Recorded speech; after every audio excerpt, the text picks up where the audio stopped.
mayambu ahanga maktada Manipuri wari yumjauna mayambu amukka hana punemjari ngasi soi khoina mayam gidamakta ni haidana phulhora story ma puduna laksari wari sili thoksarapa matamda soi kiba langkiba kaya yaurabasu mayamna puksel sauna ngapi aduga amana wariya si hingliba natraga laikhidraba kanagumba mataga mari lainana ijabori na sade bhapna mapung phana sagasaduna ijaba wariya makhapni Pare mayam madudi wariya si hauna ba tawjarak lagi ngasigi wariya sigi maming maiba hatlubagi dasa numidang wairam gi matamni Uttam Mahesh amadi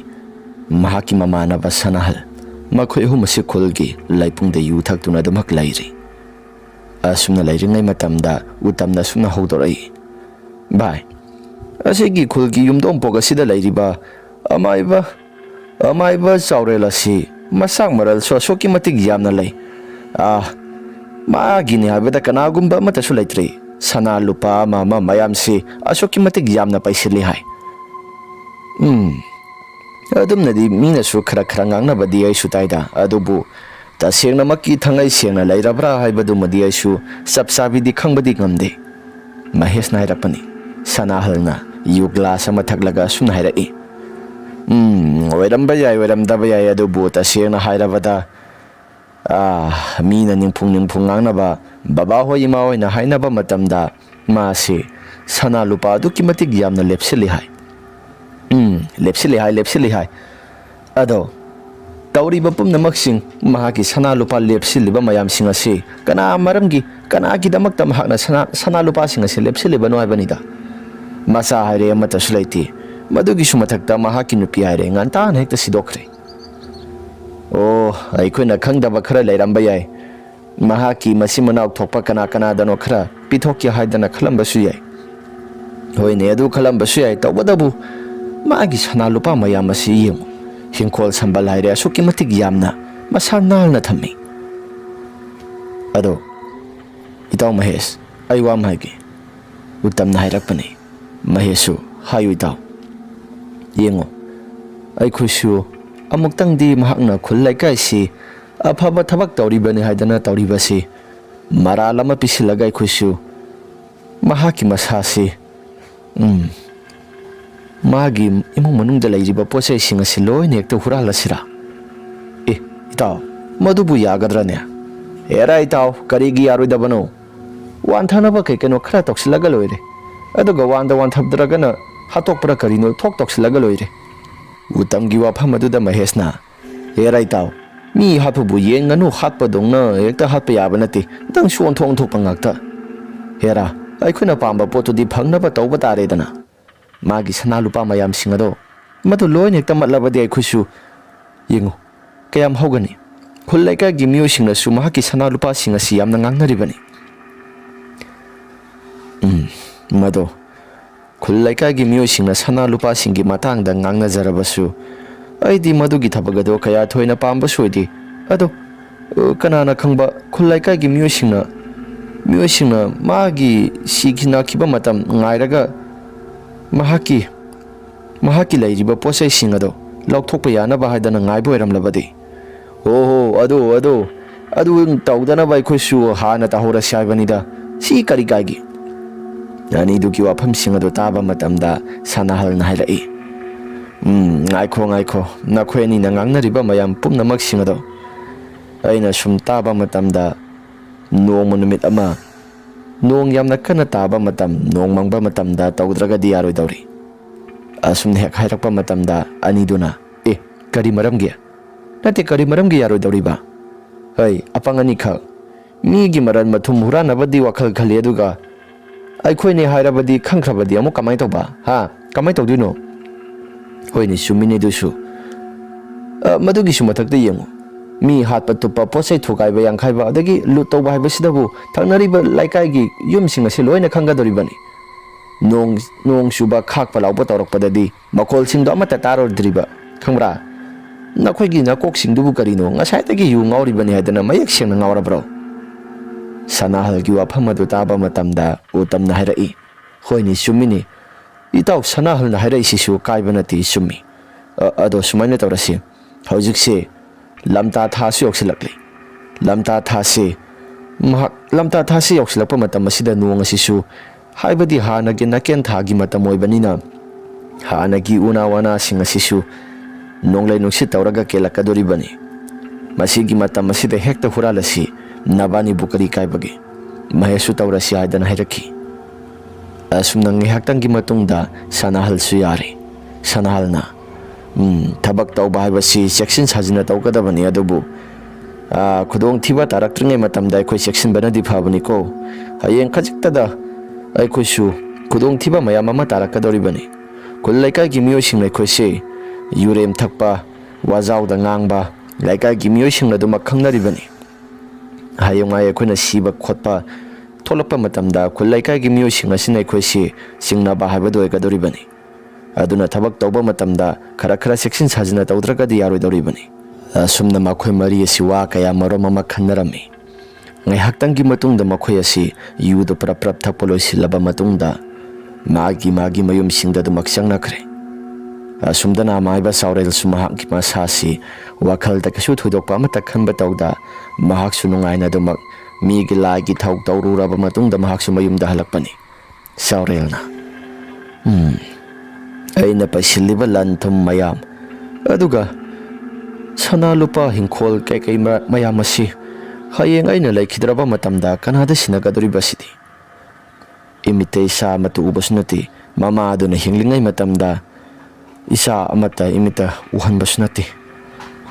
aina phawagi swagi nupi asi kasu thoina suwakhalda aina suwakhalda phatana khankhiba laitabanina mahaksu kasu thoidokpa amata tawdabani adubu khulleika gi miyo singnadi saurel langi namitana sa matu utri namitana sa mu unaba kara khajik su hotna naba taw haidana mayam ama so hairak khiba lairabani adu boy gi sada imitei sa utraga su kasu thoina wakhal da khanjiluba tawdabaduda khulleika gi miyo sing asi su tallaba male khulleika gi miyo sing asi su phare laiba kasidana karibu tamli kaba suan thokpanida imitei sa mu udana magi damaktani haidana lal thumayam singasi paisiliba sisu lepa yade haidana hona kadaba sisu wakhalda isasi itan budalali on thokpanida adubu hona dabadi yade hingliba aisu hayengai gi yamba singi isa singda pulapi thoklamba su yaina pai asi hairaga saurel mahaki masada wakhal mayam ama khalli asumna numit asisu numit khara ni haugjingkhre saurel so laikai gi damakta phana dumak tauba maiba amani laikai sigini hairabada mahaksu phataba kari gumba mata taude wakhalda phaba wakhalda makhallaga leijaba mayamgi seba tauraga leijaba maiba isam chamba makhakni asumna maiba saurel nong numit amani lamta gi purnima si liorakli yoksang matam soirakpaga nongju thagi matam soisilakhibaga mafam asi nongsu khara manglaga nongsu doki matik chuba horpani saurel sumi gi thau tauba saluraba matungda mahaksu mayumda halakpani asumda yumda halakpagi lambini saurelna mama ngasida kanano aigi mitamanda misak ama salaga katukaran sanaribase kanagumba misaga maigi mamang asida leplaga chattana sanaribase kanano asi hairaga saurel mahaki masase kanano haidana adumak laidana yingli aigi maksida kanagumba misaga malairibase sibu kanano mayek sengna mungtang di khangdoktaba yaroidori mang asida katukaran chattana sanaribase kanano sibu ai maibane habasi mayek sengna khangdraba jala asi haidana saurel mahaki masasi wakhalda jajat khalami asumna ngihaktangi matungda saurel mahaksu mamangda saliba misakado kanano haidana khara thuna sangsilaga yengluba matamda kanagumba misak ama toiramde saurelna sangsilaga yengluba matamdana kanagumba ama tehak lairamdaba aduga husing ngihaktangi mamangda lairambadudi aigi mitamon thongna mangkrada fare asi yumda khara thuna yaunaba chatlagi aduga saba thapolo silaba matungda isi gyan tana do makpot haragi haidana saureladu mahaksu masasi mayumda khara thuna yaunaba haidana mahaksu prap lakpani Nong asisu thili singkhong singya thangba sarug asi mangli Saurelna as nong asidi ongthokna su bera kakhreda singkhong singya thangba sarug asi pumam hekta mamlaga laibasi nong asisu kum oibanina haibodi nong suba matam haibadu oirabanina nong chubagi pumam mamba haibadu oire atia asisu pumam mamlaga yengba matam don thona nungai taba haibadu oire phare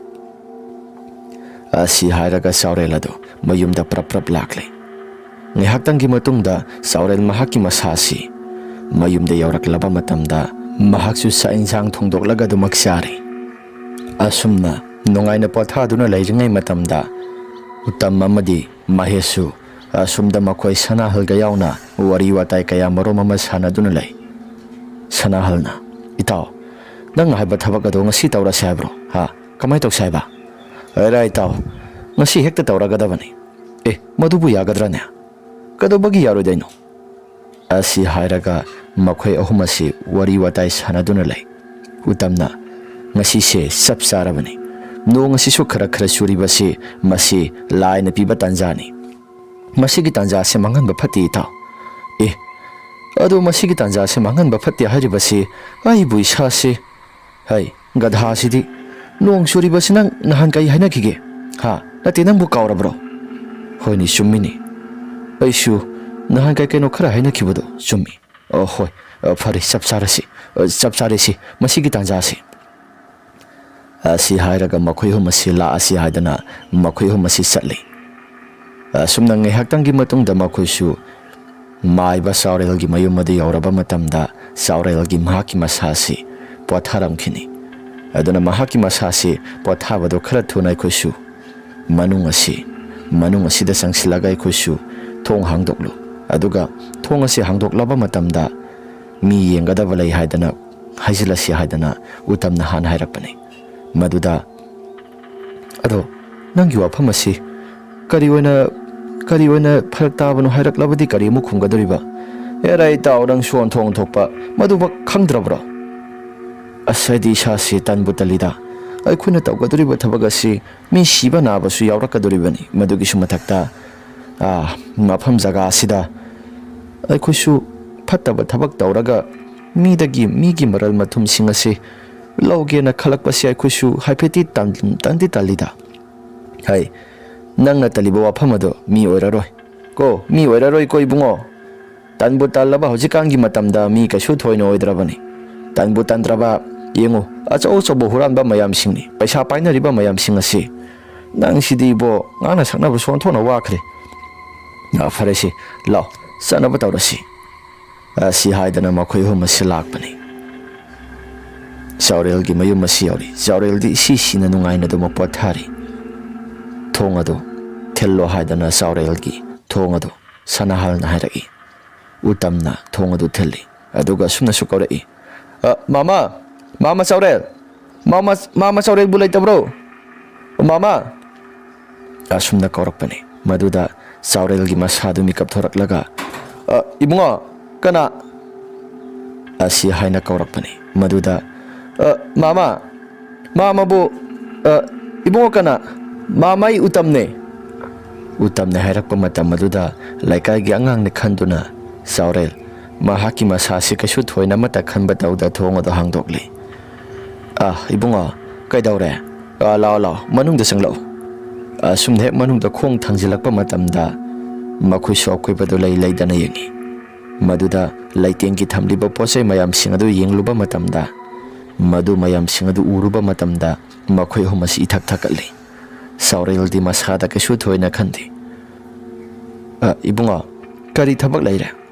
mama aigi sasi mamada amuktang yengbinaba haidana mama tawrakpani mama kari oina tawrabano ibunga yusu khara thalakpra nakhoi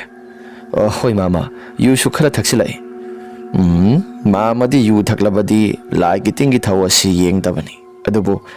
nangna tangai mak phadana yengo hairabani na yengba taredana kadai khutto mukta pirosi yumyai sida phamlaga amukta gyan tana yengsi asi hairaga utamado phamtharai aduga Saurel da makhut adu piri Saurelna khut ado pairaga mahakna laison tinsong kai keno khara tawraga yenglakpani. Asumna yenglakpa matamda tungthangba saruk adomduda Maheshna utup ama paikhatlei. Aduga mamit sat pangthorakpa matam ibungo haidana hek kaurakpa matam maduda Maheshna utup ado kantharakpani. Asumna kantharakpaduda Saurel mamit ado haiphet yenglammi. Saurelna iya nakhoi makna aigi sasidu utupna. Asi hairaga Saurel ado long haithakre. Utamna mama saubibi yadre. Mamagi lanthum mayam singa se khoi ngasi loina lokjaragi haidana mamagi inakta laksabani. Mama di ahal soire. Lairiba lanthum mayam thamjaliba paisiliba mayam asibu kanagi damakta ate mama na thamliba sibu kanagi damakta thamlibano mama. Asumne khairakpa matamda Saurel mahaki masasi imung angkhalakle. Ngangsangang ba makai masasi thak nikhalakle. Aduga moksu Saurel mahaki masilda hai adumna phattaba thabak adu tawrkano nakhoi aigi thawai sikalo karigumba aigi lanthum mayam masi logi sulogjo aigi thawai si manglabadi nakhoi ahuma phaba ama toiroi hairibasini mama ai khoi si mama apang bangang nati hoi ngarang nahan tagi mabuk thaiba ngang warabadi khara su phagadaba ai khoida mama na dugumba khonda sijinarakpasidi mama khara pakpa walida mama yengo ai khoina mama gi lanthum mayam singa si pukhiba tare haina khalasi mama na madudeiduda laika gi miyam sing do huran bangang ahumni haidana mama na haida kadoriba mayam singa do ai kho suloina khangi mama hai nabukjela duk jamna pikpa Aujik aina haloiraklaba matam asida kanana kari maramgidamakta lanthum mayam masi aina pigadoriba nakhoina pamba makhel loina pujakho aigine haibada kaishu thoina khaklamgano lairiba lanthum mayam asi aigi paipu singna thanamba lanthum mayam singni masi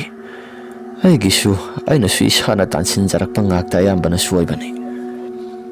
mama na hariba wafam singado amata taba yadri mama sodum tabham thokpa dum taraga leyu ai khoisu posai singa silok thokigi asi hairaga makhoi humadu noktana Saurel da mukarem nei sana lupa singa dul puthorakle nong asisu hekta haithaba makhai tarakpani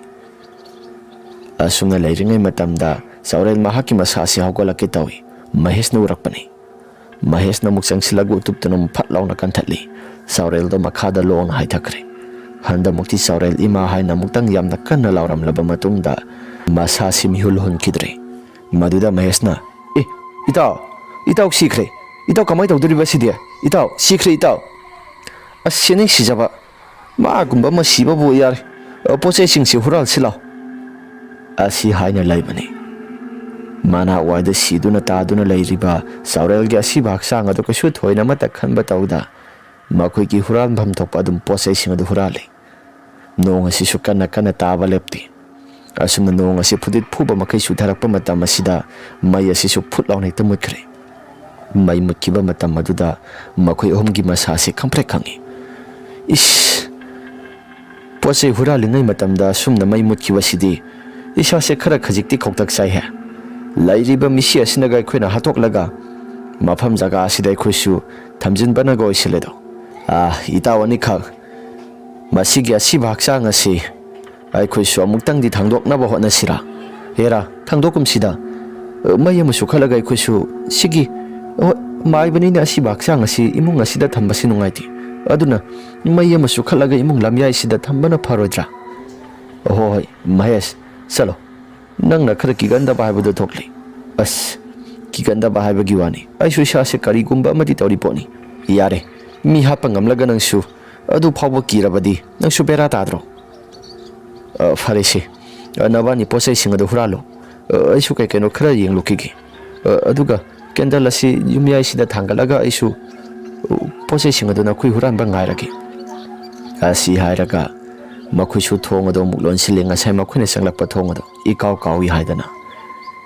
yumyai da taduna laijiba ina makok ta punga ngang na sientharakliba Saurel gi asi baksang ado Mahesh na mu yengli aduga kendal amada mahakna mai sukhalaba matamda manung mapan mi laklaba su haidana mahakna dumak sangduna lei asiba haksanggi manakta leibasi mahaki masasi khara suaina dabani adubu hainada dumak leiba haibado irami tabro nakhoi bo loisindribro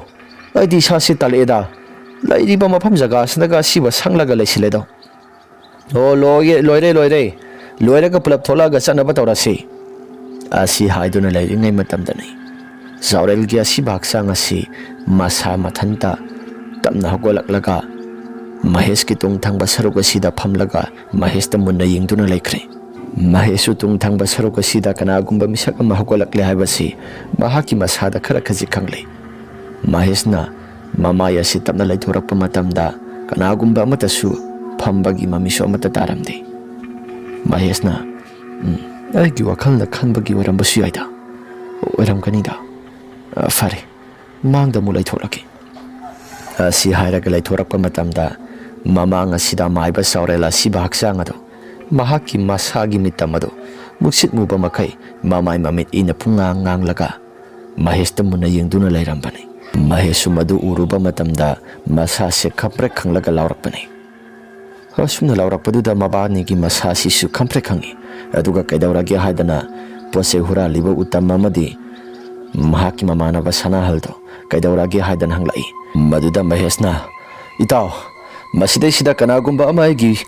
tung thangba saruga sida hogolaklibani kana hogolakadoriba nate nangna thanda khaktane duda hingba lairibasi asibaduga pulap puna leiminaba bunang kirabro ha adu gyamna kiribadu kaigino asitaw nangna khangdaba khara lei aisu isase hana kiramba nate adubu kana gumba misak ama na laibagumna aigi sase phauраklibani asumna hairappa matamda adudi Nangna kari phaurakliba tung thangba saruga sida kana gumba misagama hogolakpagumna aigi sasi phauраklibani aduga muksu yengsiluba matamdana kana gumba amata leiramde aduga hojik ni haktangi mamangdana maiba mama saurelgi asiba haksang asi aigi mamang maksida aigi imang asida leiramlibani asumna hek hairappa matamda sanahallamadi utam maya khi laun hekta nokhalakpani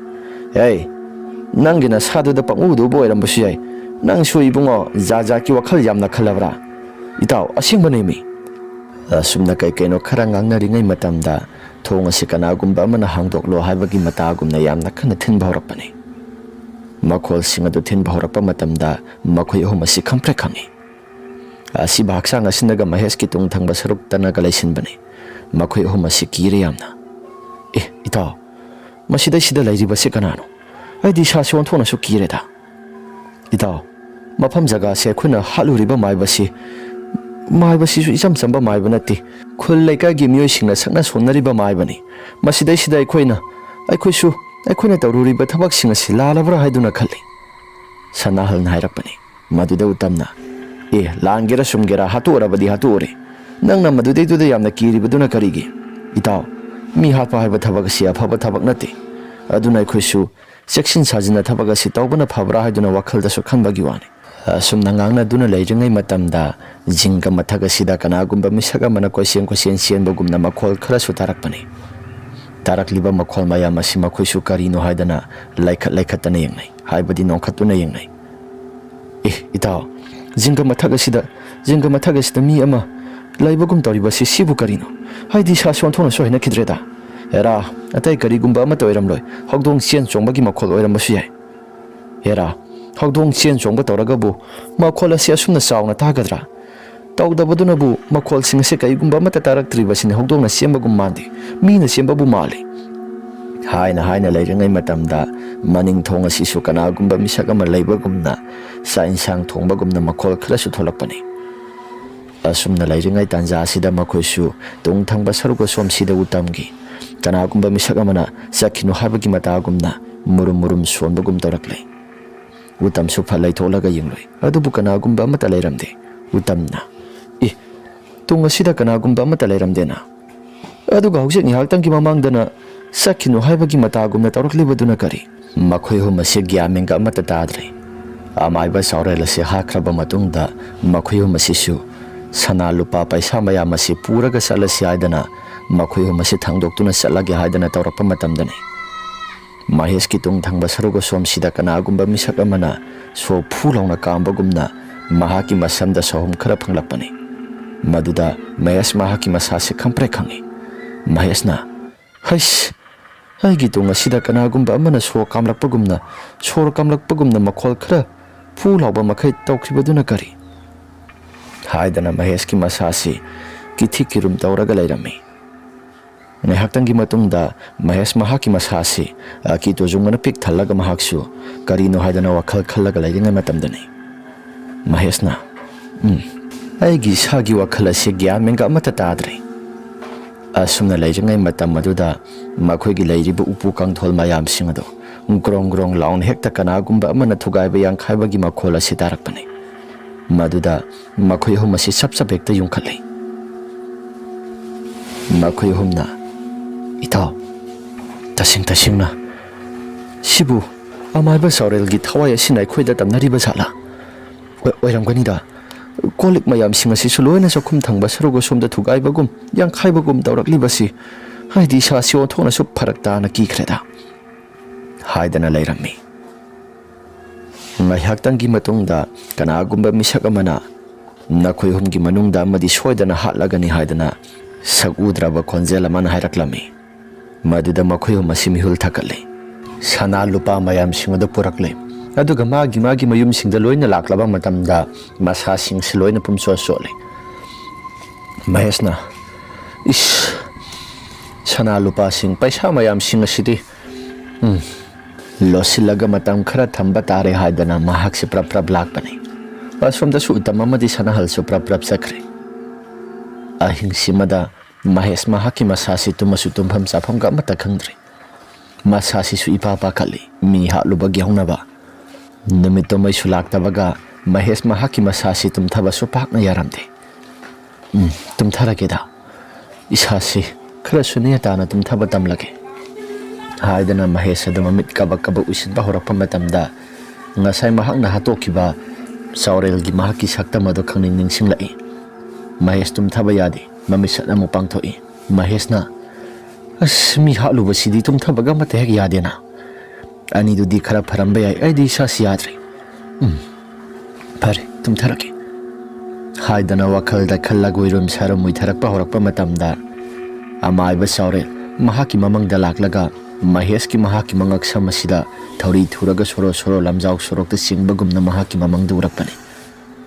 ꯃꯗꯨ ꯎꯔꯛꯄ ꯃꯇꯝ ꯑꯗꯨꯗ ꯃꯍꯦꯁ ꯃꯍꯥꯛꯀꯤ ꯃꯁꯥꯁꯤ ꯌꯥꯝꯅ ꯀꯟꯅ ꯂꯥꯎꯏ ꯑꯗꯨꯒ ꯃꯤꯀꯞ ꯊꯣꯔꯛꯂꯤ ꯃꯍꯦꯁꯅ ꯏꯁ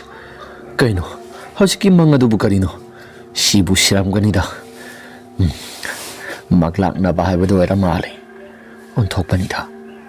ꯍꯥꯏꯗꯅ ꯃꯍꯦꯁ ꯑꯗꯨ ꯋꯥꯈꯜꯗ ꯈꯜꯂꯒ ꯑꯗꯨꯝ ꯇꯨꯃꯤꯟꯅ ꯂꯩꯔꯝꯃꯤ ꯉꯥꯏꯍꯥꯛꯇꯪꯒꯤ ꯃꯇꯨꯡꯗ ꯃꯍꯦꯁ ꯃꯍꯥꯛꯀꯤ ꯃꯁꯥꯁꯤ ꯑꯃꯨꯛ ꯇꯨꯝꯊꯒꯦ ꯍꯥꯏꯗꯅ ꯎꯏꯊꯔꯛꯄ ꯃꯇꯝ ꯑꯗꯨꯗ ꯃꯄꯥꯜ ꯊꯪꯕ ꯁꯔꯨꯛ ꯑꯁꯣꯝꯁꯤꯗ ꯀꯅꯥꯒꯨꯝꯕ ꯃꯤꯁꯛ ꯑꯃꯅ ꯃꯍꯦꯁ ꯍꯥꯏꯗꯅ ꯀꯧꯔꯛꯄꯅꯤ ꯀꯧꯔꯛꯂꯤꯕ ꯈꯣꯟꯖꯦꯜ ꯑꯁꯤ ꯎꯇꯝꯒꯤ ꯈꯣꯟꯖꯦꯜꯁꯨ ꯃꯥꯜꯂꯤ ꯃꯍꯦꯁꯅ ꯎꯇꯝ ꯅꯠꯇ꯭ꯔꯥ ꯍꯩ ꯎꯇꯝ ꯀꯩꯗꯧꯔꯒꯦ ꯅꯪꯕꯣ ꯑꯁꯨꯝꯅ ꯍꯦꯛ ꯍꯥꯏꯔꯨꯕ ꯃꯇꯝꯗ ꯎꯇꯝꯒꯤ ꯈꯣꯟꯖꯦꯜꯗ ꯏꯇꯥꯎ ꯁꯤꯗ ꯑꯃꯨꯛꯇ ꯊꯣꯛꯂꯣ ꯉꯁꯥꯏꯒꯤ ꯄꯩꯁꯥꯗꯣ ꯑꯃꯨꯛ ꯌꯦꯡꯉꯁꯤ ꯑꯁ ꯏꯃꯥ ꯍꯣꯏꯁꯨ ꯇꯨꯝꯂꯤ ꯃꯤꯒꯤ ꯏꯃꯥ ꯍꯣꯏ ꯇꯥꯈ꯭ꯔꯕꯗꯤ ꯉꯁꯥꯏꯒꯤ ꯄꯩꯁꯥ ꯍꯥꯏꯔꯤꯕꯗꯣ ꯀꯔꯤꯒꯤ ꯄꯩꯁꯥ ꯍꯥꯏꯗꯅ ꯑꯃꯨꯛ ꯍꯪꯂꯛꯑꯕꯗꯤ ꯍꯣꯏ ꯊꯣꯛꯂꯛꯀꯦ ꯃꯍꯦꯁꯀꯤ ꯃꯃꯥ ꯍꯣꯏꯗꯤ ꯁꯨ ꯀꯥꯝꯕ ꯃꯈꯩ ꯑꯗꯨꯃꯛ ꯄꯣꯊꯥꯔꯤꯕꯅꯤ ꯃꯍꯦꯁꯅ ꯊꯣꯛꯂꯛꯄ ꯃꯇꯝꯗ ꯎꯇꯝ ꯑꯗꯨ ꯃꯃꯥꯏ ꯂꯩꯊꯣꯛꯇꯨꯅ ꯂꯩꯔꯝꯃꯤ ꯃꯍꯦꯁꯅ ꯏꯇꯥꯎ ꯁꯦ ꯃꯥꯏꯗꯣ ꯑꯃꯨꯛꯇ ꯂꯩꯁꯤꯜꯂꯣꯁꯤ ꯄꯩꯁꯥꯁꯤ ꯁꯤꯗ ꯌꯦꯟꯅꯕꯗꯤ ꯅꯨꯡꯉꯥꯏꯒꯗꯕ ꯃꯥꯟꯗꯦ ꯑꯩꯒꯤ ꯀꯥꯗ ꯑꯣꯏꯅ ꯆꯪꯁꯤꯜꯂꯒ ꯌꯦꯟꯅꯔꯁꯤ ꯑꯁꯤ ꯍꯥꯏꯔꯒ ꯃꯍꯥꯛꯀꯤ ꯂꯦꯡꯖꯨꯝ ꯑꯗꯨ ꯇꯞꯅ ꯂꯩꯊꯣꯛꯍꯜꯂꯛꯄ ꯃꯇꯝꯗ ꯉꯁꯥꯏ ꯃꯈꯣꯏꯅ ꯇꯝꯊꯤꯅ ꯍꯥꯠꯈ꯭ꯔꯕ ꯆꯥꯎꯔꯦꯜꯒꯤ ꯁꯛꯇꯝ ꯑꯗꯨ ꯑꯣꯏꯔꯝꯃꯤ ꯃꯃꯥꯏ ꯃꯃꯤꯠ ꯑꯗꯨꯁꯨ ꯏꯅ ꯉꯥꯡꯁꯪ ꯉꯥꯡꯕ ꯃꯈꯩ ꯉꯥꯡꯂꯒ ꯂꯩꯔꯝꯕꯗꯨꯗ ꯃꯍꯦꯁꯀꯤ ꯃꯁꯥꯁꯤ ꯌꯥꯝꯅ ꯀꯟꯅ ꯂꯥꯎꯔꯛꯄꯅꯤ ꯃꯍꯦꯁꯁꯨ ꯃꯁꯥꯁꯤ ꯈꯪꯄ꯭ꯔꯦꯛ ꯈꯪꯂꯒ ꯂꯥꯎꯔꯛꯄ ꯃꯇꯝ ꯑꯗꯨꯗ ꯃꯍꯥꯛꯀꯤ ꯃꯁꯥꯁꯤꯁꯨ ꯑꯗꯨꯝ ꯋꯥꯟꯊꯒꯦ ꯇꯧꯔꯛꯏ ꯑꯗꯨꯕꯨ ꯃꯍꯥꯛꯀꯤ ꯃꯃꯥꯡꯃꯛꯇ ꯂꯩꯔꯤꯕ ꯃꯤꯇꯝ ꯑꯗꯨꯁꯨ ꯅꯣꯛꯈꯤ ꯇꯧꯔꯒ ꯃꯍꯦꯁꯀꯤ ꯃꯅꯥꯛꯇ ꯄ꯭ꯔꯞ ꯆꯪꯁꯤꯜꯂꯛꯏ ꯑꯗꯨꯒ ꯑꯃꯥꯏꯕ ꯆꯥꯎꯔꯦꯜꯒꯤ ꯍꯛꯆꯥꯡ ꯑꯁꯤꯅ ꯑꯁꯨꯝꯅ ꯁ꯭ꯋꯥꯏꯔꯛꯏ ꯑꯩꯅ ꯉꯁꯥꯏ ꯍꯥꯏꯗ꯭ꯔꯥ ꯑꯩꯒꯤ ꯏꯁꯥꯁꯤ ꯍꯥꯠꯀꯅꯨ Nakoi khudong thiba mayam ama nangani haidana nangina thawai sisoina satpa tare. Asumna ngangduna hairakpani. Mahesu mahaki masasi upsi silaga tung thangba sarugadomda mahaki masasi sali. Adubu upay amata letri. Ima haidana kauge haidana yamna kana tawrakpa matam aduda makhori sara masi karigumba masil tumba posak amana saklauna thinjilakpani. Makhanawdagi haitharakpa ima yam singa sina mahes mahaki masasi wa ngangbaga amata thokidre. Asumna lairingai matamda mahes ki mahaki masasi soro singduna puthokre. Surita Pamadumda Taduna Tamliba Nung Mayam Singado, Suruk Nung Mayam Singaduda, Numpak Aduda Hayatli. Asumna, Mahes Mahaki Masagi Makodo Punkai Kairaga Mapamadumakta de Siri. Aduga Amarumdana Nungai na Pataringai Matamda Sanahal. Mahaki Masasi Sumamang Aduda, Maheski Mahaki Makogado, Punkai Kairaga, Mahaki Matung Tangba Sarugadum Dana Maiba Saure Leplaga Lerami. Sanahalna, Itao. Nangna tori bado karino itaw Mahesna itaw aidi asi baiba lae aduna puraga gi sasi sale mathangdi utam nabani muk mathang amuk tarakadori itaw na thawai hinna basel horo itaw asumna mamang asida hairambani nong khaklakpaga kari ka sanahal mikap khangthok tholakle sanahalna ish karino da hojiki mangadubu karino Ngasai posay huraluba dugi mahi ay koy si dasa matang tarakadoribra ay koy su gyan tahog da bahay baduni ofare pot kharage asum na lejing ngay matamda kaagi thong asi kanagumba mana thong hangduklo hay bagi matagumna thong asi gagap law na tin bahorak pani maduda sanahal na kaagi thong asi di kanagumba misak amana hangduklo hay bagi matagumna Tilakli basibu karino. Haipetang di asi hangdok laga yingsira. Yinglaroi geda. Asumna wakal da kanjara basu thong adom hangdok lo haibagi matagumna dong laungna yamna kana tilakpani. Maduda sanahal na thongna wado haipet hangdok laga yingluba matamda mahesado. Sumang matola duda muksuk muba makai masado. Ningtham chalaga masasi thak niktuna lairami. Asumna lairingai matam asida sanahal na. Itaw! Kaino, noong marag aduda lepaga laijido. Ha, sango sida. Asum na hairaba sumahesado. Wa amata kumlakti. Adu kang ihaktang lairaba matungda maheski masilda sumna swarai. Itaw, ay gisasi tak nikna. Sida laire. Ay manungda sang bayadre. Nang haipetang mapalda thokpirakira. Mapamarang so matakang damamana ba na harai sadana. Sanahal do prap to uri. Asum na tuuba matamda sumang aduda haipet tuubani noong asiso khara pathare haidana asumna hek tuuba matamda kanagumba matalairamdri laidana yangai asumna sanahalna itaw nang bukaida lege itaw asumna hairakpani maduda yana khadagi itaw ay asida lai haidana mahesna kumlai yana kha tamna prap changi adubu saduda kanagumba misaka matharak yalaga thawri yalaga lairibadu uraklei Madu urapa matamda sanahal masasi lawali ton sakre. Aduga uthakta yanduna lairiba misagado makharumda panchong tharaklaba matamda sanahal gi manakta prap sanglakpani. Sanahal madu urupa matamda mahaki masasi mihul thawul loy nekta sengkhatkre. Sanahal gi manakta prap sensilakpa misagado kanano haidana mahakna yengba matamda nong khaklakpa matamda kanagumba matoiramdre. Maheski makok popli kairaba saktamda yamna kiraba saktam amada lairami aduga tungthangba saruk asida amaiba saure lairami amaiba saure mahaki masasi thak nikna yamna mamit khana sanahalda yenglakpani ngasai mamang makta ukiba mayam pumnamak singado madu sapsan hek urakpani sanahal na prap sanglagi haidana mamai laithorapa matamda sanahal gi tungthangba saruk adomda leplaga lairiba Saurel gi thawai mi aduna makudang ase tap launa phakre asumna pharakpa matam aduda sanahal simamai laithorapa matamda masasi kibana sulawali tona se satkrabani mahaki masasi da yamna kina thak nikna ai gi thawai de kambiyo asumna hairakpa matamda Saurel gi thawaina ai na ngasai ai gi thawa se kambiyo hairakpa matamda nakoina karem ka thaina ba tawkhiba natra Haujikti ꯑꯩꯅ ꯅꯈꯣꯏꯁꯤ ꯉꯥꯛꯄꯤꯕꯒꯤ ꯃꯇꯝ ꯅꯠꯇ꯭ꯔꯦ ꯍꯥꯏꯔꯒ ꯌꯥꯝꯅ ꯁꯥꯐꯨ ꯀꯟꯅ ꯃꯍꯥꯛꯀꯤ ꯃꯁꯥꯁꯤ ꯂꯩꯃꯥꯏꯗ ꯍꯥꯏꯗꯠꯄꯅꯤ ꯁꯥꯟꯅꯍꯜ ꯂꯥꯎꯕꯁꯨ ꯉꯝꯗ ꯃꯁꯥꯁꯤ ꯂꯩꯃꯥꯏꯗ ꯐꯨꯖꯤꯟꯗꯨꯅ ꯇꯥꯔꯤ ꯑꯁꯨꯝꯅ ꯃꯁꯥꯁꯤ ꯂꯦꯡꯕ ꯑꯣꯠꯄ ꯉꯝꯗꯅ ꯂꯩꯔꯤꯉꯩ ꯃꯇꯝꯗ ꯁꯥꯎꯔꯦꯜꯒꯤ ꯊꯋꯥꯏꯅ ꯅꯨꯡꯗꯨꯝ ꯑꯆꯧꯕ ꯑꯃ ꯄꯨꯔꯛꯂꯕ ꯃꯇꯝꯗ ꯁꯥꯟꯅꯍꯜꯒꯤ ꯃꯀꯣꯛ ꯑꯁꯤꯗ ꯁꯥꯐꯨ ꯀꯟꯅ ꯊꯥꯖꯤꯜꯂꯛꯄꯅꯤ ꯑꯁꯨꯝꯅ ꯁꯥꯟꯅꯍꯜ ꯁꯥꯐꯨ ꯀꯟꯅ ꯊꯥꯖꯤꯜꯂꯛꯄ ꯃꯇꯝꯗ ꯏꯃꯥ ꯍꯥꯏꯕ ꯂꯥꯎꯕ ꯉꯝꯗꯅ ꯃꯐꯝ ꯑꯗꯨꯃꯛꯇꯗ ꯁꯤꯔꯦ ꯑꯁꯨꯝꯅ ꯁꯥꯟꯅꯍꯜ ꯃꯍꯥꯛꯀꯤ ꯃꯊꯋꯥꯏꯁꯤ ꯁꯤꯕ ꯃꯇꯝ ꯑꯗꯨꯗ ꯍꯥꯏꯕꯗꯤ ꯃꯍꯥꯛꯀꯤ ꯍꯛꯆꯥꯡ ꯑꯁꯤ ꯃꯐꯝ ꯑꯗꯨꯃꯛꯇꯗ ꯍꯥꯠꯇꯣꯛꯄ ꯃꯇꯝꯗ ꯑꯃꯥꯏꯕ ꯁꯥꯎꯔꯦꯜ ꯌꯥꯝꯅ ꯍꯔꯥꯎꯅ ꯃꯍꯥꯛꯀꯤ ꯃꯁꯥꯁꯤ ꯀꯟꯅ ꯀꯟꯅ ꯂꯥꯎꯏ ꯑꯁꯨꯝꯅ ꯂꯥꯎꯕꯒꯤ ꯈꯣꯟꯖꯦꯜ ꯑꯁꯤ ꯁꯥꯟꯅꯍꯜꯒꯤ ꯃꯃꯥ ꯑꯃꯗꯤ ꯃꯄꯥ ꯃꯈꯣꯏꯁꯨ ꯇꯥꯔꯤꯕꯅꯤ ꯑꯁꯣꯝꯗꯅ ꯎꯇꯝ ꯃꯍꯥꯛꯀꯤ ꯃꯁꯥꯁꯤ ꯅꯨꯡꯉꯥꯏꯅ ꯄꯣꯊꯥꯔꯤꯉꯩ ꯃꯇꯝꯗ ꯃꯄꯥꯜ ꯊꯣꯛꯅꯤꯡꯂꯛꯂꯦ ꯅꯣꯡ ꯑꯁꯤꯁꯨ ꯌꯥꯝꯅ ꯀꯟꯅ ꯀꯟꯅ ꯆꯨꯔꯤ ꯑꯁ ꯃꯄꯥꯜ ꯑꯁꯤꯁꯨ ꯊꯣꯛꯅꯤꯡꯂꯛꯄ ꯍꯥꯏꯕꯗꯨ ꯑꯣꯏꯔꯦ ꯇꯥꯟꯖꯥ ꯏꯀꯥꯏ ꯀꯥꯏꯅ ꯄꯦꯂꯥ ꯑꯃ ꯂꯩꯔꯕꯗꯤ ꯈꯔꯁꯨ ꯐꯒꯗꯕ ꯄꯦꯂꯥꯁꯨ ꯂꯩꯇꯦ ꯑꯁ ꯀꯃꯥꯏ ꯇꯧꯗꯣꯔꯤꯕ ꯁꯤꯗꯤ ꯃꯄꯥꯜ ꯊꯣꯛꯇꯕ ꯌꯥꯔꯣꯏꯗꯧꯔꯤ ꯑꯁ ꯇꯟꯗꯤ ꯇꯟꯈ꯭ꯔꯦꯗ ꯑꯁꯤ ꯍꯥꯏꯔꯒ ꯃꯄꯥꯜꯗ ꯄ꯭ꯔꯞ ꯄ꯭ꯔꯞ ꯊꯣꯛꯂꯛꯄꯅꯤ ꯌꯦꯅꯈꯥꯗꯨꯗ ꯃꯍꯥꯛꯁꯨ ꯃꯄꯥꯜ ꯊꯣꯛꯂꯤꯉꯩ ꯃꯇꯝ ꯑꯗꯨꯗ ꯃꯍꯥꯛꯀꯤ ꯂꯦꯡꯖꯨꯝ ꯑꯗꯨꯗ ꯀꯅꯥꯒꯨꯝꯕ ꯑꯃꯅ ꯄꯣꯞ ꯄꯣꯞ ꯂꯥꯎꯅ ꯊꯥꯔꯛꯏ ꯃꯗꯨꯗ ꯎꯇꯝꯅ ꯐꯠ ꯂꯩꯊꯣꯛꯂꯒ ꯍꯦꯛ ꯌꯦꯡꯂꯨꯕ ꯃꯇꯝꯗ ꯀꯅꯥꯒꯨꯝꯕ ꯑꯃꯠꯇꯁꯨ ꯂꯩꯔꯝꯗꯦ ꯎꯇꯝꯅ ꯀꯩꯅꯣꯗ ꯂꯦꯡꯖꯨꯝ ꯑꯁꯤꯗ ꯄꯣꯞ ꯄꯣꯞ ꯂꯥꯎꯅ ꯊꯥꯔꯛꯂꯦ ꯑꯗꯨꯒ ꯀꯅꯥꯒꯨꯝꯕ ꯑꯃꯠꯇꯁꯨ ꯂꯩꯔꯝꯗꯦ ꯍꯧꯖꯤꯛꯀꯤꯗꯨꯕꯨ ꯑꯩꯒꯤ ꯋꯥꯈꯜꯅꯔ ꯅꯠꯇ꯭ꯔꯒꯅ ꯀꯔꯤꯅꯣ ꯍꯥꯏꯗꯅ ꯋꯥꯈꯜꯗ ꯈꯜꯂꯒ ꯂꯩꯔꯤꯉꯩ ꯃꯇꯝꯗ ꯃꯈꯣꯏꯒꯤ ꯃꯃꯥꯡ ꯊꯪꯕ ꯁꯔꯨꯛ ꯑꯗꯣꯝꯗ ꯂꯩꯔꯤꯕ ꯁꯪꯒꯣꯏ ꯃꯇꯦꯛ ꯑꯗꯨꯒꯤ ꯃꯔꯨꯝ ꯑꯗꯨꯗ ꯀꯅꯥꯒꯨꯝꯕ ꯃꯤꯁꯛ ꯑꯃ ꯂꯦꯞꯂꯒ ꯂꯩꯕꯒꯨꯝꯅ ꯎꯇꯝ ꯃꯍꯥꯛꯀꯤ ꯃꯁꯥꯁꯤ ꯎꯔꯛꯄꯅꯤ ꯎꯇꯝꯅ ꯁꯪꯒꯣꯏ ꯃꯅꯤꯡ ꯑꯁꯤꯗ ꯀꯅꯥꯒꯨꯝꯕ ꯃꯤꯁꯛ ꯑꯃ ꯂꯩꯔꯤꯕꯁꯤ ꯁꯤꯕꯨ ꯀꯅꯥꯅꯣ ꯁꯤꯕꯨ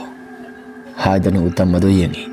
ꯌꯥꯝꯅ ꯃꯨꯟꯅ ꯌꯦꯡꯁꯤꯜꯂꯕ ꯃꯇꯝꯗ ꯎꯇꯝ ꯃꯍꯥꯛꯀꯤ ꯃꯁꯥꯁꯤ ꯃꯁꯤꯗꯤ ꯃꯍꯥꯛꯀꯤ ꯃꯤꯇꯝ ꯑꯁꯤ ꯀꯅꯥꯒꯨꯝꯕ ꯑꯃꯗꯤ ꯂꯩꯔꯦ ꯍꯥꯏꯗꯅ ꯋꯥꯈꯜ ꯈꯜꯂꯒ ꯁꯪꯒꯣꯏ ꯊꯪꯕ ꯃꯥꯏꯀꯩ ꯁꯣꯝꯗ ꯄ꯭ꯔꯞ ꯄ꯭ꯔꯞ ꯆꯠꯂꯒ ꯌꯦꯡꯂꯨꯕꯅꯤ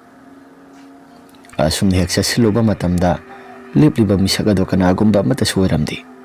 ꯆꯪꯁꯤꯜꯂꯒ ꯌꯦꯡꯕꯗ ꯀꯅꯥꯒꯨꯝꯕ ꯑꯃꯠꯇ ꯍꯦꯛ ꯂꯩꯔꯝꯗꯕꯗꯨꯗ ꯎꯇꯝ ꯃꯍꯥꯛꯀꯤ ꯃꯁꯥꯁꯤ ꯀꯤꯊꯤ ꯀꯤꯔꯨꯝ ꯇꯧꯕ ꯍꯧꯔꯛꯂꯦ ꯌꯨꯝꯗ ꯆꯪꯂꯒꯦ ꯍꯥꯏꯗꯅ ꯃꯍꯥꯛꯁꯤ ꯃꯃꯥꯏ ꯂꯩꯊꯣꯔꯛꯄ ꯃꯇꯝꯗ ꯃꯃꯥꯟꯅꯕ ꯃꯍꯦꯁ ꯑꯃꯗꯤ ꯃꯃꯥꯟꯅꯕ ꯁꯅꯍꯜꯒꯤ ꯃꯤꯇꯝ ꯑꯣꯏꯅ ꯃꯃꯥꯡꯃꯛꯇꯗ ꯁꯞ ꯇꯤꯡꯅ ꯍꯦꯛꯇ ꯂꯦꯞꯄꯒ ꯂꯩꯔꯝꯃꯤ ꯑꯗꯨꯕꯨ ꯎꯇꯝ ꯃꯍꯥꯛꯀꯤ ꯃꯁꯥꯁꯤ ꯀꯩꯁꯨ ꯊꯣꯏꯅ ꯈꯪꯗꯦ ꯈꯪꯄ꯭ꯔꯦꯛ ꯈꯪꯅ ꯃꯍꯥꯄꯥꯄꯤ ꯑꯅꯤꯈꯛ ꯂꯥꯛꯀꯦ ꯈꯣꯠꯀꯦꯒ ꯑꯃꯠꯇ ꯍꯥꯏꯔꯛꯇꯦ ꯁꯞ ꯇꯤꯡꯅ ꯍꯦꯛꯇ ꯂꯦꯞꯄꯒ ꯂꯩꯔꯝꯃꯤ ꯀꯤ ꯍꯥꯏ ꯋꯥꯅꯤ ꯂꯥꯎ ꯏꯃꯨꯡꯗ ꯆꯪꯁꯤ ꯂꯥꯎ ꯑꯁꯨꯝꯅ ꯍꯥꯏꯔꯒ ꯈꯨꯗꯥꯡ ꯑꯗꯨ ꯄꯥꯏꯔꯒ ꯍꯦꯛ ꯆꯤꯡꯂꯨꯕ ꯃꯇꯝꯗ ꯃꯅꯝ ꯌꯥꯝꯅ ꯀꯟꯅ ꯅꯝꯊꯤꯕ ꯃꯅꯝ ꯑꯃ ꯅꯝꯕ ꯍꯧꯔꯛꯂꯦ ꯃꯍꯥꯛꯅ ꯄꯥꯏꯔꯤꯕ ꯈꯨꯗꯥꯡ ꯑꯗꯨꯁꯨ ꯀꯔꯤꯅꯣ ꯍꯥꯏꯗꯅ ꯌꯦꯡꯊꯔꯨꯕ ꯃꯇꯝꯗ ꯁꯣꯠ ꯁꯣꯠ ꯂꯥꯎꯔꯒ ꯈꯨꯗꯥꯡ ꯑꯗꯨꯁꯨ ꯌꯦꯡꯕ ꯃꯇꯝꯗ ꯑꯁꯤꯕ ꯑꯃꯒꯤ ꯃꯇꯧꯒꯨꯝꯅ ꯁꯔꯨ ꯁꯌꯥꯡ ꯉꯥꯛꯇ ꯉꯥꯏꯔꯒ ꯂꯩꯔꯝꯃꯤ ꯎꯇꯝ ꯑꯗꯨ ꯎꯔꯛꯄ ꯃꯇꯝꯗ ꯃꯍꯥꯛꯀꯤ ꯃꯁꯥꯁꯤ ꯈꯪꯄ꯭ꯔꯦꯛ ꯈꯪꯏ ꯎꯇꯝꯅ ꯈꯨꯗꯥꯡ ꯑꯗꯨ ꯈꯪꯊꯥ ꯊꯥꯗꯣꯛꯂꯒ ꯂꯩꯈꯠꯂꯒ ꯌꯦꯡꯂꯛꯄ ꯃꯇꯝꯗ ꯍꯧꯖꯤꯛ ꯉꯥꯏꯍꯥꯛꯇꯪꯒꯤ ꯃꯃꯥꯡꯗ ꯎꯔꯝꯕ ꯃꯤꯇꯝ ꯑꯅꯤꯗꯣ ꯑꯇꯩ ꯀꯅꯥꯒꯨꯝꯕ ꯑꯃꯠꯇꯒꯤ ꯑꯣꯏꯔꯝꯗꯦ ꯑꯃꯥꯏꯕ ꯁꯥꯎꯔꯦꯜꯒꯤ ꯃꯤꯇꯝ ꯑꯣꯏꯔꯝꯃꯤ ꯑꯁꯨꯝꯅ ꯁꯥꯎꯔꯦꯜꯒꯤ ꯃꯤꯇꯝ ꯃꯌꯥ ꯏꯍꯤ ꯍꯤꯒꯠꯂꯒ ꯃꯍꯥꯛꯀꯤ ꯃꯁꯥ ꯄꯨꯝꯕ ꯏꯅ ꯄꯨꯡꯉꯥꯡ ꯉꯥꯡꯂꯒ ꯃꯀꯣꯛ ꯑꯗꯨꯁꯨ ꯀꯥꯏꯔꯤ ꯀꯥꯏꯔꯤ ꯇꯧꯔꯒ ꯂꯩꯔꯝꯕ ꯃꯑꯣꯡ ꯃꯇꯧꯁꯤꯡ ꯑꯗꯨ ꯎꯔꯨꯕ ꯃꯇꯝꯗ ꯎꯇꯝ ꯃꯍꯥꯛꯀꯤ ꯃꯁꯥꯁꯤ ꯃꯤꯍꯨꯜ ꯊꯧꯒꯜ ꯑꯃꯠꯇ ꯌꯥꯎꯗ꯭ꯔꯦ ꯎꯇꯝꯅ ꯃꯥꯃꯥ ꯑꯩꯒꯤ ꯊꯋꯥꯏꯗꯗꯤ ꯑꯃꯨꯛꯇ ꯀꯟꯕꯤꯌꯨ ꯃꯥꯃꯥ ꯑꯩꯒꯤ ꯊꯋꯥꯏꯗꯗꯤ ꯑꯃꯨꯛꯇ ꯀꯟꯕꯤꯌꯨ ꯑꯁꯨꯝꯅ ꯍꯥꯏꯔꯛꯏ ꯃꯗꯨꯗ ꯉꯁꯥꯏ ꯑꯩꯅ ꯑꯩꯒꯤ ꯊꯋꯥꯏꯁꯤ ꯀꯜꯂꯨ ꯍꯥꯏꯕ ꯃꯇꯝꯗꯅ ꯅꯈꯣꯏꯅ ꯀꯔꯤ ꯊꯧꯁꯥ ꯋꯥꯁꯥꯗꯅ ꯇꯥꯈꯤꯕ ꯅꯠꯇ꯭ꯔꯥ ꯑꯗꯨꯒ ꯍꯧꯖꯤꯛ ꯉꯥꯏꯍꯥꯛꯇꯪꯒꯤ ꯃꯃꯥꯡꯗꯅ ꯅꯪꯒꯤ ꯊꯋꯥꯏꯁꯤ ꯀꯜꯂꯨ ꯍꯥꯏꯕ ꯑꯩꯒꯤ ꯊꯋꯥꯏꯕꯨꯅ ꯅꯈꯣꯏꯅ ꯁꯥꯟꯅꯄꯣꯠ ꯑꯣꯏꯅ ꯈꯜꯂꯒ ꯅꯈꯣꯏꯒꯤ ꯊꯋꯥꯏꯁꯤꯅ ꯀꯜꯂꯨ ꯍꯥꯏꯕꯗꯨꯗꯤ ꯃꯗꯨꯗꯤ ꯑꯩꯁꯨ ꯉꯝꯂꯣꯏ ꯅꯈꯣꯏꯒꯤ ꯊꯋꯥꯏꯁꯤꯁꯨ ꯑꯩꯅ ꯃꯐꯝ ꯑꯁꯤꯃꯛꯇꯗ ꯍꯥꯠꯀꯅꯤ ꯑꯁꯤ ꯍꯥꯏꯔꯒ ꯑꯃꯥꯏꯕ ꯁꯥꯎꯔꯦꯜꯅ ꯃꯈꯨꯠꯇ ꯄꯥꯏꯔꯛꯄ ꯃꯆꯤꯜ ꯇꯨꯝꯕ ꯄꯣꯠꯁꯛ ꯑꯃꯅ ꯎꯇꯝꯒꯤ ꯃꯉꯛꯁꯝ ꯑꯁꯤꯗ ꯁꯛ ꯂꯥꯎꯅ ꯊꯤꯟꯖꯤꯜꯂꯤ ꯑꯗꯨꯒ ꯌꯥꯝꯅ ꯀꯟꯅ ꯆꯤꯡꯂꯕ ꯃꯇꯝꯗ ꯎꯇꯝꯒꯤ ꯃꯉꯛꯁꯝ ꯑꯁꯤ ꯐꯣꯏꯗꯠꯂꯒ ꯃꯀꯣꯛꯀ ꯃꯁꯥꯒ ꯇꯣꯉꯥꯟ ꯇꯣꯉꯥꯟ ꯇꯥꯈ꯭ꯔꯦ ꯑꯁꯨꯝꯅ ꯎꯇꯝ ꯃꯐꯝ ꯑꯁꯤꯃꯛꯇꯗ ꯁꯤꯔꯦ ꯁꯥꯎꯔꯦꯜꯒꯤ ꯃꯊꯋꯥꯏꯁꯤꯁꯨ ꯌꯥꯝꯅ ꯀꯟꯅ ꯍꯔꯥꯎꯗꯨꯅ ꯃꯍꯥꯛꯀꯤ ꯃꯁꯥꯁꯤ ꯃꯐꯝ ꯑꯁꯤꯗ ꯁ꯭ꯋꯥꯏ ꯂꯥꯎꯅ ꯍꯦꯛꯇ ꯃꯥꯡꯈ꯭ꯔꯦ ꯑꯁꯨꯝꯅ ꯅꯣꯡꯉꯥꯜꯂꯛꯂꯕ ꯃꯇꯝꯗ ꯎꯇꯝꯒꯤ ꯃꯃꯥ ꯃꯄꯥ ꯑꯃꯗꯤ ꯁꯅꯥꯍꯜꯒꯤ ꯃꯃꯥ ꯃꯄꯥ ꯑꯗꯨꯒ ꯃꯍꯦꯁꯀꯤ ꯃꯃꯥ ꯃꯄꯥ Mihat thina hatlambasing adu uruba matamda makhudi asukki matik yamna thamoi kairi. Mama mapasing adi makhoina tawjaruba haibadi masasingna tawjarubagi mahigi phol phanglibani haibasi madumadi kanagumba matana khangkidri. Amaiba saurelgi asibaksang asisu makhoina phanglaba matamda laikagi miyam sangduna phajana ninthijana mathau mangam tawraba matamda makha tana kasu thudokpa mata tawrakidri. Adubu kona thangda maibi amada yingluba matam makhoi mari ki mihat asi kanana hatlibano haidana yingluba matamda asingba sumba singdo khulaika gi miyosingna loina khangle. Asuk phakraba maiba si kari maram gidamakta na makhoi mari na hatlibano hairaka khulaika gi miyosing asina sonari. Asumna makha tana kasu thudokpa mata tawraktrabaduda haibadi maiba saurelna laman khumkhibado makhoi di kasu thudokpa mata su khangaudrabani. Aduna matik heksai mahaki mathawaiduna laagam laman khumbasi matik heksai hadana khulaika gi miyosingna su sibon ngangnari. Kanagumba miyoi kharana sungau mankre kalak he peli hadana swairaki. Asumna makhoi humna sikhibase kalak he peli hadana khulaika gi miyosingna sudumak sibon ngangna duna laika sibudi karigumba mata tawdana adum tumina hanagi matawgumna dumak laiki. Wari ase matang asida losinjare. Wari ase nungaibirabadi like amadi subscribe share tawbiramo haiduna aizari. Phare mayam adudi ngasigidi matang asida losinjarabanina bathangi warida mo hana thengnarasi.